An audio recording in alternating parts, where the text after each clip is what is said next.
Welcome back to the channel. Today in Need for Speed Unbound, we are going to be looking at the Lamborghini Murcielago, and we are going to be looking at it in A plus and S classes. Now for the engine, you will need to switch into the 4.9 liter V8, which is about $125,000, so make sure you've got some cash for this. Good news is you can get the car from the single player mode of the game, and it's free at that point, so you at least don't have to pay for the car. Alright, for the parts, we are putting in the Sport Induction, the Pro ECU, we're leaving the fuel system and exhaust on basic, with the Elite screw supercharger, and the Sport Nitrous with Elite road suspension, super brakes, Elite grip tires, the Elite clutch. We are putting in the Super 7-speed gearbox with the differential. I had this one set to Pro on a different build, but you can actually get away with using the Sport to save yourself a couple $1,000s. And then, of course, Super Nitrous grip and drift. And for the handling, we have 100% grip with the steering sensitivity set to high. The downforce is 1 to the right, the traction control is off, and the drift entry is set to brake tap. Alright, let's go see if it is worth having this car in A+ or not. Oh, and I did forget to mention that the car will have a top speed of 185 miles per hour, which is pretty decent for an A+ car. Definitely not the highest, but it'll serve you pretty well, with a 0 to 60 of 3.0 and a quarter mile of 11.3. Okay, now let's go see if this thing is worth having an A+ or not. Alright, so the cool thing is I am racing against an Evo 9, which an A+ is a very good car. It'll be interesting to see which of these does better. I have a sneaking suspicion the Evo 9 has a higher top speed than I do, but we're about to find out. Almost did not get that launch, which would have been very, very bad. And the Evo is already pulling on me. And it looks like they're having a little bit of netcode issues. Okay, so he did pass me, but he's not pulling away, and it looks like I'm gaining just a little bit. And I'm more than happy to soak up some burst NOS off of him.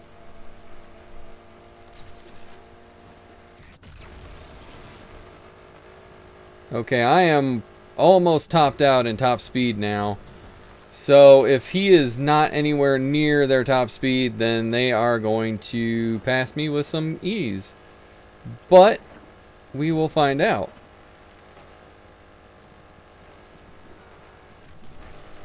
Okay, I'm now rev banging. I have hit the top end of speed for this build, which, like I said, it's pretty decent. It's not the best, though, at least for top speed. You're not going to finish last with a car going 185, 188 miles per hour unless every car you're racing against is going, 190, 200 plus, or you're only one other car in the race. So I could potentially finish last, as I say, oh, you're not going to finish last. So good observation there by myself. I just probably should never talk, but it would make doing these videos really boring if I didn't talk to anybody. So I put a good amount of distance between me and the Evo 9. I don't know if the Evo 9 wrecked or if the Murcielago really is that much better of a car than the Evo 9 on this race. Because that's just a straight up top speed race, and I won it by 8 seconds. I'd love to know if they wrecked or not, though.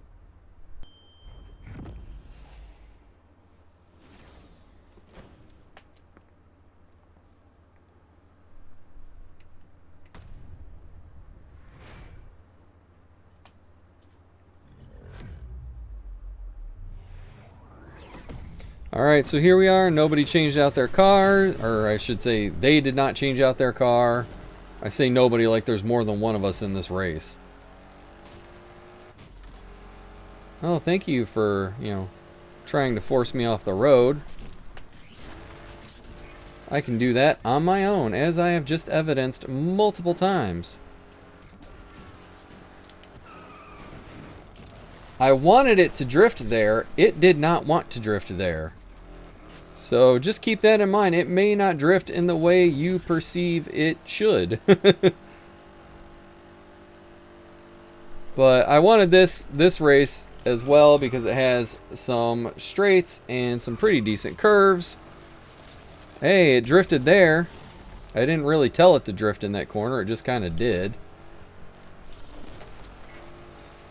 So that wasn't too bad, except for I burst it out with my NOS too soon, and I started to overdrift on accident because I didn't plan accordingly. I'm pretty impressed with this so far. It's kind of surprising to me because that Evo takes me after the launch off the line, but then once I get in front of it, it can't seem to catch back up. So I don't know if it's just not tuned properly or if the Lambo really is that much better of a vehicle than that one is. And we get our nice little jump there into the last little bit of the race. This stretch is kind of nice for reaching top speeds, provided you have a car that can reach the top speed before the end of the race. And let's see, 177 coming down here. I mean, 177 until I went off the road into the grass, so not too bad. What was my time, and have they finished yet? My time was 2:01, and the Evo 9 just finished 12 seconds later. So either this car is that much better than the Evo 9, or they wrecked a lot. Alright, the final race on this one, and if I remember correctly, this one has a very bad corner towards the end of the race that if you don't take it properly, you will end up hitting a wall. At least if this is the one I'm thinking of, and I'm pretty sure it is. Alright, so obviously the Evo is going to get in front of me right around here, but then will I get in front of them? Well, they're kind of moving around like bad netcode. Come on, I have NOS, let me use it. Ah, they are drifting into an easy corner like that, apparently. This corner up here, you would want to drift into, maybe. But not the ones we just went through. So it could just be that Evo can't handle, which would explain a lot. So I'm really thinking I might turn the drift off on this car and just take corners normally, because it seems to just not want to drift anyway, and it wants to come through the corners without a problem. But I might also just leave it on, because it could help occasionally to have it on. Like, let's see if it helps here. A little bit, yeah. Okay, so I'll probably leave it on. And then if I remember correctly, we are coming up to that horrendous corner where you can end up into the wall. So I just need to make sure I don't screw up this upcoming right-hand turn. Yep, here it is. No, is this the corner? No, this isn't the corner. It's the next right-hand corner. That one was oh God. That was my bad. And then I wanted to drive into the traffic after I wrecked it. Oh no, this was not the course I thought it was. Okay. So it didn't have that corner. That was just me remembering the wrong course. Okay, wonderful. That car definitely belongs in A+ class. I definitely think you could win a lot of races with it. And I feel like, granted I only had the one car to go up against, but I feel like this is at the top end of the tier for A+ cars, and you could win a lot of races in it and maybe not lose as many. So yeah, we're going to switch over to the S build and see if that one is worth having. Okay, so here we are with the S build for this car. Good news is you can stick with that 4.9 liter V8 engine, so you don't need to rebuy another one. That's always a plus when you don't have to buy a third engine. Okay, so for the parts, we have the Sport Induction, the Elite ECU, the Super Fuel System. The exhaust will stay at basic. Then we will go with the Elite Screw Supercharger, the Sport Nitrous, the Elite Road Suspension. We're downgrading to the Pro brakes for this one with the Elite Grip tires, the Elite Clutch, the Super 7-speed gearbox, and then the differential can be Sport or Pro. Like I said, I just had a different build that was using Pro for whatever reason, but you can throw in the Sport and be okay. And Super Nitrous Grip and Drift. And for the handling, we are at 85% grip with this one. Steering sensitivity and downforce are all the way high. Traction control is off, and drift entry is set to brake tap. May or may not help you out, given how the A Plus build performed trying to drift. This one may not drift very well either, but we'll find out. And that will give us a top speed of 192, which is not the highest for S-Class, but most of the S-Class races, 192 will be enough, as you probably won't hit it in most of the races. But where this build shines is the 0 to 60 of 2.3 seconds, and you get a quarter mile of 10 seconds. So that is what makes this one worth trying. So let's go hop into a race and see if we should have this in S-Class or not. So, attempt number 4 to do this actually provides me with more than one person to race against. So if one person drops, I will still have people to race against. The first 3 times I did this, everybody dropped. But I also have an F40 to go up against, RSR, and I think a Carrera. So, yeah, let's find out if this car can beat these cars. It was hanging with the F40. And we're still hanging and gaining and passing the F40. But I'm about to top out real soon here. So me and the F40 seem... Oh, no, actually, we're all pretty close together. I have hit my top of speed. I don't know if that's going to work against me or not yet, but we'll find out real soon here. I did not lose a whole lot of ground, so that's good. And this, I did have to handbrake around the corner. It was the brake tap and handbrake just to get around there, because the Lambos don't really seem to want to drift, or at least this Lambo doesn't really seem to want to drift going around the corner. And as you can see, I'm already topping out again, and I have pulled decently far away from everybody else that I am racing against. So we'll go through this corner, which I almost always end up putting it into the wall right there. I don't know why, but I do. And yeah, so far I'm pulling against some pretty good competition right now. Again, I do wish the top speed was a little higher. I wish I could have it up in the 200s, but I will take what I can get. Oh, I drifted that too much. Oh no, that cost me. That was more of a handbrake drift than it was a brake tap drift. So that ended up costing me, I think. But I still think I'm going to be alright down this last straightaway, as I am just cooking down there. Cool! So, I got through a race, and I didn't lose all my competition, because I had more than one person to race against. Did anybody drop, or did they all stay? They all stayed! I'm so excited! And I beat the 911 RSR by 5 seconds. Alright, so here we are in the second race. Hopefully nobody drops from this one either. I really want to know if this car is good or not. Like, the numbers say it is, and the last race says it is. Let's see if this race says it is. Sorry, I just had to concentrate on that launch.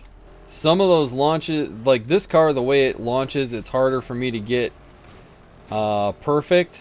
And then other ones are just super easy to get.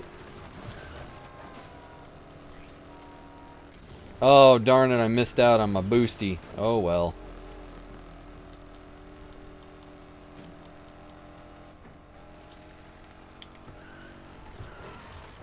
Just so you're aware, if you want to drift with this car, you must involve the handbrake, because it does not want to drift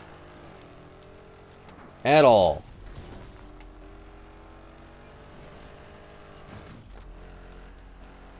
And if I could stay off of the dirt, that would also be very helpful. Look at that. That was a drift, but did you see how wide it went drifting?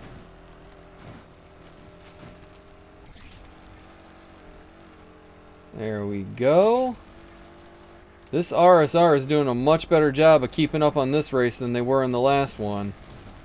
And it has me worried coming up to these hairpin turns with this car not wanting to drift properly.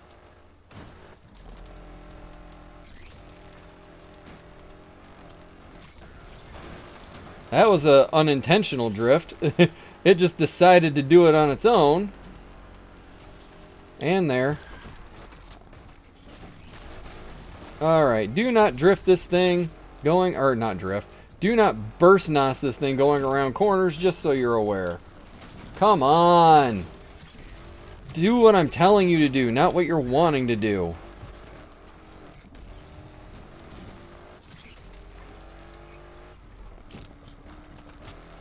Alright, here we go. That actually did what I wanted it to do. I just had to get out of the accelerator to do it.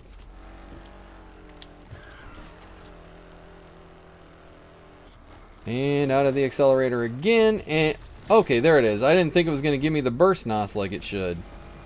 Cool! Race number 2 won, and that RSR was pretty close. And as we all know, the RSR is a really good car in this game, even if it's not overpowered like it was in the past 5 or 6 Need for Speeds, whatever it was. But, yeah. So far, I am really liking this car in S. Okay, and here we are on the final race.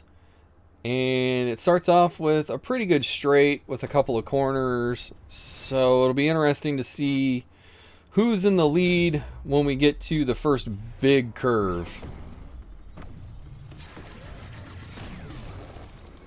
Well, that Ferrari just was like not moving at all. It was just like, I'm right here. Just ignore me. So they don't have that F40 tuned properly at all, is all I can surmise out of that.